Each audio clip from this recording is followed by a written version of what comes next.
फवारणी लेट झाली बघा, नाही तर बरोबर अशी 3-4 दिवसाचा गॅप आहे फवारणीला.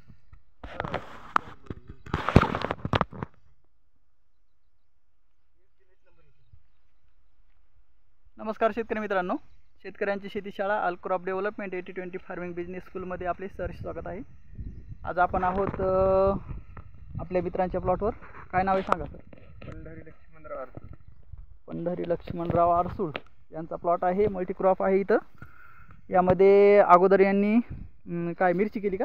आधी टरबूज आणि मिरची. अगोदर टरबूज आणि मिरची, मग नंतर त्या सरीमध्ये ऊस दाबला. आता भविष्यामध्ये आपल्याला टरबूज आणि मिरची निघाल्यानंतर ऊस ठेवायचा आहे. यामध्ये मल्टीक्रॉपिंगमध्ये त्यांनी मिरची 1 नंबर घेतली आहे. तर मिरचीची सध्या तोड चालू आहे आणि टरबूज पण मॅच्युरिटीकडे येत आहे. तर टरबूजाची पण स्थिती आपण पाहू शकता. छान आहे. नाही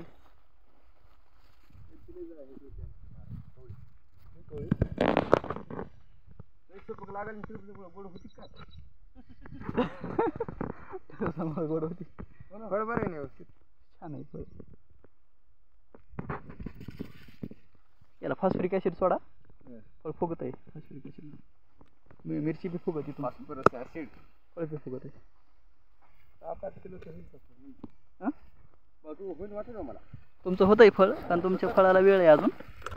आता हे फळ जे आहे ना, हे फळ हे फळ हे फळ तुमचं 6 ते 8 किलोचं होतं. आता त्याचं काय अडचण येईल का? नाही, त्याचं काय अडचण नाही. ते वर आहे फक्त, आतमध्ये काय नसतं. आतमध्ये काही नाही. ते आळीनं चाटलेलं फळ असते लहानपणी. ते याला पण येते ते आळीनं चाटलेलं असते लहानपणी. बरं, विशेष तुमचे फळ वाकले किती चांगली गोष्ट बरं का. गोल फळ आहे. आमच्या मनात फुलं आली तशी बरं का.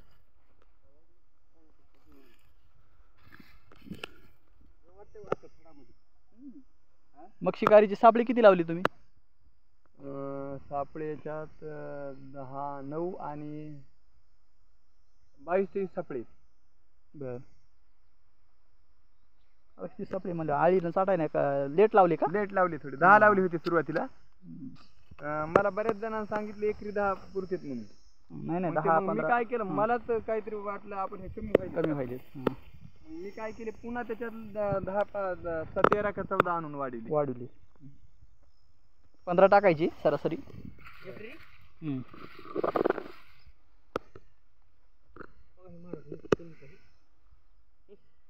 छान आहे ना मिरची. ही एक मोठी काढू. मोठी पहिला थोडा मला तिकीट नाही लागणार. तिकडेच लागणार. हे व्हायरस आहे ना, या व्हायरससाठी याला कृषी विद्यापीठला औषध भेटते. ते आणायचं.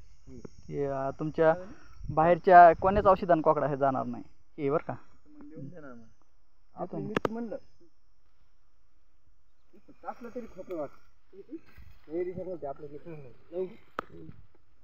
लॅब फॉर यूज साठी औषध असते. ती फक्त लॅब टेस्टिंगसाठी ते मिळतात.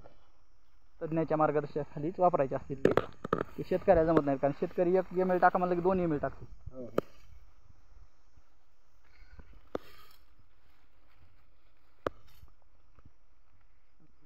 एवढा पातळ माल आहे बघा. बरोबर आहे.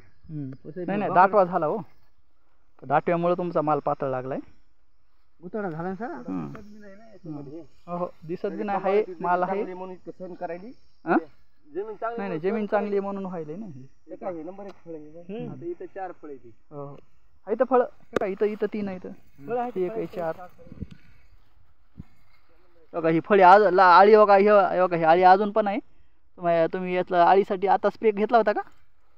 डेलिगेट मारलेले. आता डेलिगेट मारले तरी आळी कसं काय मिळणार नाही? बघा ही आळी जिवंत आहे अजून. चाटायची स्किन खाती फक्त ती आळी. तिला आतमधून काय होणार नाही. आतमधून फळाला काय होत नसते. ती काय आळी आहे ना वरती. ती काय आहे ना. हे काय 2 आहेत. आतमध्ये काय नाही होणार तिला. फळाला काय होत नसते. फळा म्हणजे मध्ये ती जात बी नाही. फक्त स्किन खाती फक्त ती. वरचं कवर फक्त काळं जे दिसतंय का तुम्हाला तेच. फळ दिसते ना हे. नाही फळं आहेत. 4 इथं 3 फळ आहेत. पण ते काय झालंय, दाटव्यामुळे दाटव्यामुळे दिसणार. आणि मिरची मस्त डेव्हलप होतोय राव, पण आता त्या ऊसामुळे लय सोंग होते आता ही. ऊस तरी बी तुम्हाला सांगतो साहेब 2 महिने मिरचीला मला तरी वाटते काय अडचण करणार नाही, कारण हा 3.5 महिन्याचा ऊस आहे ते हा. आणि हे ही आपली 6 मार्चची लागण यायची. मार्च म्हणजे जवळपास एप्रिल. 6 महिना झाला. हा आणखीन 2 महिने मी यानं आपलं काम करायला पाहिजे मिरची. आणि 2 महिन्यामध्ये बघा मिरची वाटलं तर तुम्हाला मी एक तुमचा सल्ला घेऊ आपण, मिरची कशी काढायची माझं टार्गेट आहे बघा. आता तुम्ही काय म्हणता, हे जर 50च्या यानं चाललं रेट नाही, मार्केट, तर आपले 2 market लाख तर- रुपये आपल्याला मिरचीचे करायचे, तर असं एक म्हणजे मनात ठरवलेलं आहे. बरोबर आहे ना, आता मार्केटवर अवलंबून आहे उद्दिष्ट. हा. मार्केट हे 40-50 चाललं तर व्हायलाच पाहिजे 2 लाख नाही रुपये नाही, मिरचीचे. आता उन्हाळा ते पावसाळा म्हणजे उन्हाळा येण ते पावसाळा सुरुवातीला 50 ते 80 पर्यंत मिरची चालते हो. आरामशीर. याला खर्च लागू द्या ना, आपण खर्च करू ना, काहीच अडचण पण नाही. उत्पादन निघू लागल्यावर खर्च उत्पन्न करायला निघायला काय काय निघू लागल्यावर काय अडचण नाही खर्च करायला.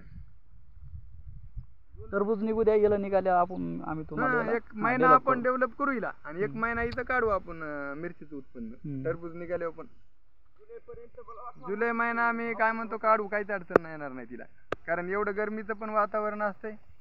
आणि जुलैमध्ये जरी समजा सावली जरी पडली तरी बी ते ऊसाची मल्चिंग सारखं काम करेल.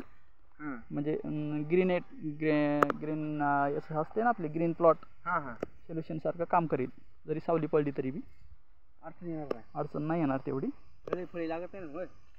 नाही, त्या पिरियडला झळीचं हे नाही. हे असं आपल्या महाराज उगाच एके दिवशी डोक्यात आलंय, आपण म्हणजे असं हे येतं बरं का, ऊस लावायचं त्या दिवशी ठरवून साधलं तर आपलं एका वर्षामध्ये एकरी 5 लाखाचं उत्पन्न होऊ शकते एकरामध्ये, एकाच एकरामध्ये.